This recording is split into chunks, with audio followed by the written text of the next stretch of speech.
வாழ்க வையகம், வாழ்க வையகம், வாழ்க வளமுடன். குரு வாழ்க, குருவே துணை. குருவின் மலரடி போற்றி. சிந்தனையை உடல் நலத்தை சீரமைத்து உய்வித்த குருவே வாழ்க. தியானமே யோகம், யோகமே ஞானம். எங்கும் எதிலும் வெற்றி வேண்டுமா?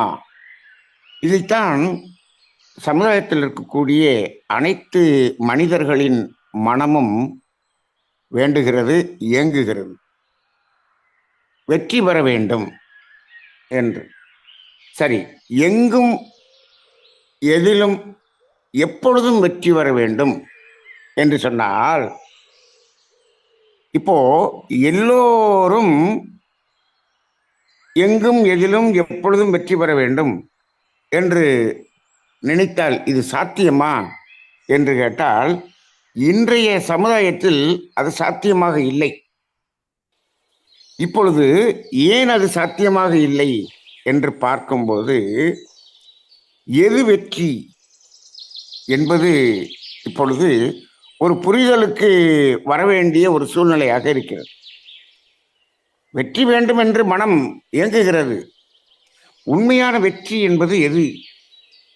இப்பொழுது சமுதாயத்தில் எல்லாம் வெற்றி என்றால் எதை பார்க்கிறோம் என்று சொன்னால், பிறரை வீழ்த்தி நாம் ஒன்றை பெற்றோம் என்று சொன்னால் அதுதான் வெற்றி என்று இந்த சமுதாயம் இப்பொழுது மனிதர்களுக்கு அந்த தத்துவத்தை பரப்பிவிட்டது.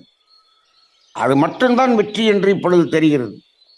அதுவும் இன்றைக்கு இருக்கக்கூடிய இளைஞர் சமுதாயத்துக்கு இந்த பிறரை வீழ்த்தி வெற்றி பெறுவது என்ற வெற்றி தான் வெற்றி என்று சொல்லிக் கொண்டிருக்கிறோம்.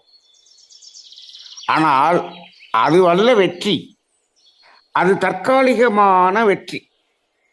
அப்படி பிறரை வீழ்த்தி வெற்றி பெற்று யாராவது வெற்றி பெற்று விட்டோம் என்ற ஒரு திருப்தியில், ஒரு மகிழ்ச்சியில் இருந்து கொண்டிருக்கிறார்களா என்று கேட்டால் இல்லை.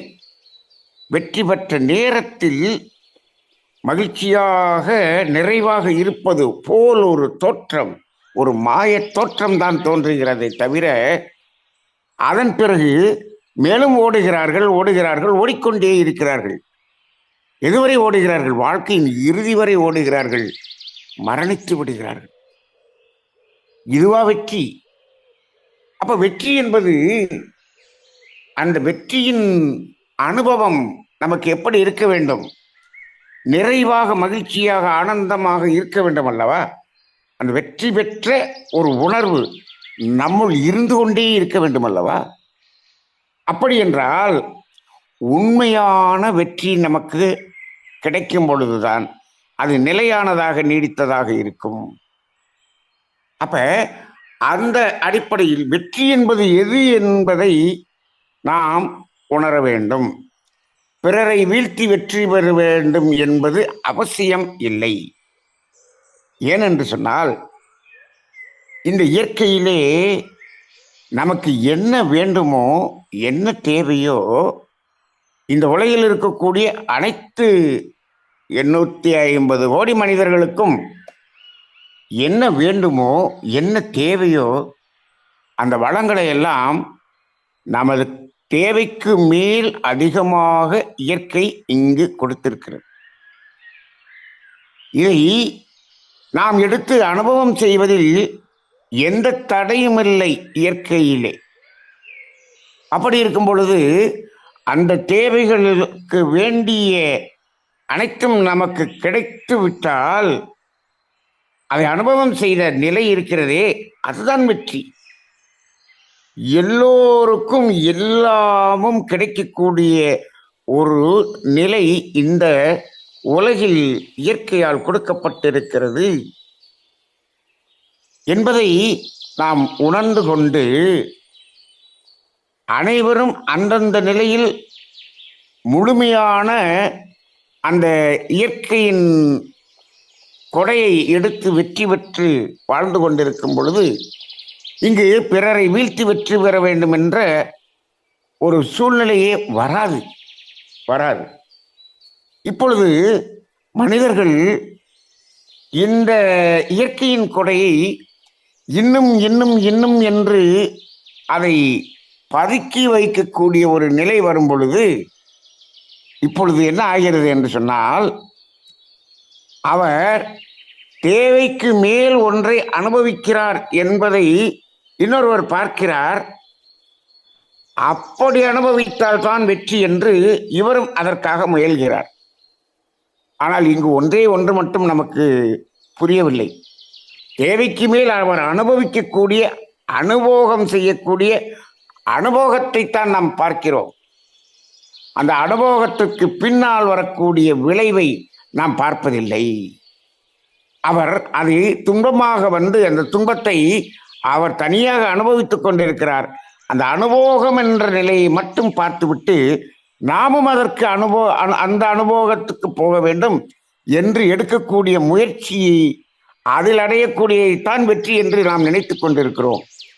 அப்போ உண்மையாக இப்பொழுது நாம் சமுதாயத்தில் வெற்றி என்று பார்த்து கொண்டிருக்கக்கூடியது எதுவாக இருக்கிறது என்று சொன்னால், நமக்கு துன்பம் என்ற ஒரு அனுபவம் வருவதற்கான ஒரு நிலையை அடைந்து விட்டால் அது வெற்றி என்பதுதான் இப்பொழுது இருக்கக்கூடிய வெற்றியாக இருக்கிறது. அப்ப வெற்றி பெறுவது போல் தெரிகிறது, ஆனால் அது துன்பத்திற்குள் சென்று விடுகிறது. அப்ப அவருடைய அனுபவத்தை பார்த்து இவர் செய்து விட்டார், இவர் செய்வதை பார்த்து இன்னொருவர் செய்து விட்டார். இப்படி சமுதாயம் செய்வதை பார்த்து இந்த இளைஞர்களும் செய்து கொண்டிருக்கிறார்கள். அப்போ இன்றைக்கு இளைஞர்களும் வெற்றி என்று எதை நோக்கி சென்று கொண்டிருக்கிறார்கள் என்று சொன்னால், அதீத அனுபவம் என்பதுதான் வெற்றி என்று துன்பத்திற்கான செயல்களை செய்வதுதான், அதை பெறுவதுதான் வெற்றி என்ற நிலைக்கு சமுதாயம் சென்று விட்டது. ஆக அந்த நிலை வருவதுதான் இப்பொழுது சமுதாயத்தில் அனைத்து துன்பங்களுக்கும் காரணமாக இருக்கிறது. அப்ப வெற்றி பெற்றாலும் அதில் ஒரு திருப்தி என்பது, நிறைவு என்பது இல்லாத ஒரு நிலை. இந்த நிலையில் மனிதன் அவனது அந்த உணர்ச்சி நிலையிலிருந்து ஒரு அமைதி நிலைக்கு வருவதற்கான அந்த தவம், ஆக்கினை, துரியம் என்ற இந்த 2 தவங்கள் போதும். ஆல்பா அலை, தீட்டா அலை, இந்த 2 அலைகளுக்குள்ளாக, அந்த அமைதிக்குள்ளாக வரும் பொழுது நமக்கு என்ன தெரிகிறது? உள்ளது உள்ளதாக நமக்கு தெரிகிறது. ஒரு புரிதல் என்பது நமக்கு வந்து விடுகிறது. இந்த இயற்கையை பற்றிய புரிதல் வந்து விடுகிறது. நமக்கு எது தேவை என்பது நமக்கு உணர்வாக தெரிகிறது.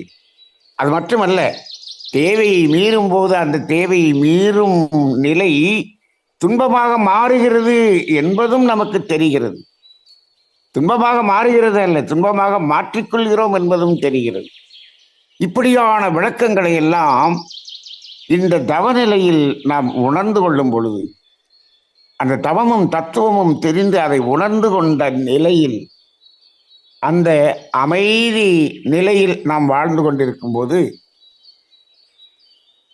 நமக்கு எது தேவை என்பதை நமது மனம் முழுமையாக உணர்ந்து கொள்கிறது. அப்பொழுது அந்த தேவையை நாம் பெற வேண்டும் என்று நினைக்கிறோம், அது சுலபமாக கிடைத்து விடுகிறது.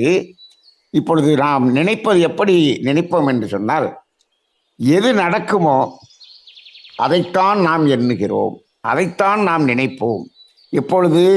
மனம் அமைதி நிலையில் வரும் பொழுது, உணர்ச்சி நிலையிலிருந்து உணர்வு நிலைக்கு வரும் பொழுது எது நடக்குமோ அதை நினைப்போம். நினைத்தவுடன் அது நடந்துவிடும். அப்பொழுது அது நமக்கு முழுமையான வெற்றியாக இருக்கும். வெற்றி என்பது என்ன? நமக்கு தேவை என்று ஒன்றை தேடுகிறோம், முயற்சி எடுக்கிறோம், முயற்சியில் நாம் அது கிடைத்து விட்டது என்றால் வெற்றி. அதுதானே? இப்போ அந்த அடிப்படையில் அந்த கிடைத்தது துன்பமாக மாறாமல் இருந்தால் அதுதான் முழுமையாக வெற்றி. அப்ப இந்த 2 நிலைகளையும் இப்பொழுது நன்றாக சிந்தித்து பார்த்து கொள்ள வேண்டும். தேடி கிடைத்து அது துன்பமாக மாறினால் அது வெற்றி மாதிரி தோன்றி மீண்டும் துன்பமாக மாறிவிடுகிறது. அது முழுமையான வெற்றி அல்ல. ஆனால் நாம் தேடுகிறோம், கிடைக்கிறது, அனுபவம் செய்கிறோம், அது துன்பமாக மாறவில்லை என்றால் அங்கு நாம் உண்மையான தேடுதலை மட்டும் தேடுகிறோம். அப்பொழுது துன்பமாக மாறாமல் ஒரு மகிழ்ச்சியாக, நிறைவாக, ஆனந்தமாக இருக்கிறோம். இந்த நிலைத்த சுகம் இருக்கிறதே, இதுதான் வெற்றி, இதுதான் உண்மையான வெற்றி. அந்த நிலை வர வேண்டும் என்று சொன்னால் அனைவரும் தியானித்து அந்த உணர்வு நிலைக்கு வர வேண்டும். உணர்ச்சி நிலையிலிருந்து உணர்வு நிலைக்கு வந்து பழக வேண்டும். இதை சமுதாயத்தில் ஒரு காலத்தில் பக்தி மார்க்கத்தில் பக்தி, ஜபம், பஜனை, யோகம், யோகாசனம் இப்படி பல்வேறு வகையில் அந்த மனதை அந்த அமைதிக்குள் கொண்டு வருவதற்கான முயற்சி செய்தார்கள். ஆனால் இப்பொழுது இருக்கக்கூடிய இந்த சூழ்நிலையிலே அதை தியானத்தின் மூலமாக கொண்டு வருவதுதான் நமக்கு சாதகமான ஒரு சூழ்நிலை இருக்கிறது. ஏனென்று கேட்டால் ஒரு அதிகமாக கூட்டமாக சென்று அந்த பக்தி என்பது இப்பொழுது வேறு திசையில் போய் கொண்டிருக்கக்கூடிய நிலையிலே இந்த தியானம் என்பது நம்மை ஒரு அமைதி நிலைக்கு கொண்டு வருவதாக இருக்கிறது. அதில் நமக்கு உள்ளதை உணரக்கூடிய நிலை வருகிறது. அதில் நாம் நிலையான நீடித்த அந்த வெற்றியை பெறக்கூடிய ஒன்றாக இருக்கிறது. இதைத்தான் உண்மையான வெற்றி என்று சொல்கிறோம். எங்கும் எதிலும் வெற்றி என்று சொல்கிறோம். இதை கூட ஜோதிட உலகிலே 6ஆம் பாவம் என்பது வெற்றி என்று சொல்வார்கள், 11ஆம் பாவம் என்பதையும் வெற்றி என்று சொல்வார்கள். இரண்டுமே வெற்றி என்று சொல்கிறோமே என்று அதை நாம் கேட்கும் பொழுது, இந்த 6ஆம் பாவம் என்பது புறத்திலே பிறரை வீழ்த்தி வெற்றி பெறுவதாக இருக்கிறது. ஆனால் 11ஆம் பாவம் என்பது நமக்கு என்ன தேவை என்பதை உணர்ந்து அதை பெற்று அதில் முழுமையான நிலையான சுகத்தை அனுபவிக்கக்கூடிய வெற்றியாக இருக்கிறது. அப்ப வெற்றி என்பது அக வெற்றியாக இருக்க வேண்டும். புற வெற்றி என்பது தற்காலிகமானது, அது மீண்டும் துன்பமாக மாறக்கூடியது. அந்த அடிப்படையில் அக வெற்றி என்பது புறத்திலும் வெற்றி, அகத்திலும் வெற்றி என்று ஆகிவிடும். புறத்தில் மட்டும் வெற்றி என்பது அகத்தில் தோல்வியாக மாறிவிடுகிறது. இதை உணர்ந்து கொண்டு எங்கும் எதிலும் வெற்றி பெற வேண்டுமா? தியானிப்போம். தியானம் செய்து மன அலைச்சொலலை குறைத்து அந்த அமைதி நிலையில் நமது வாழ்வை வளமாக வாழ்வோம். நன்றி. வாழ்க வளமுடன்.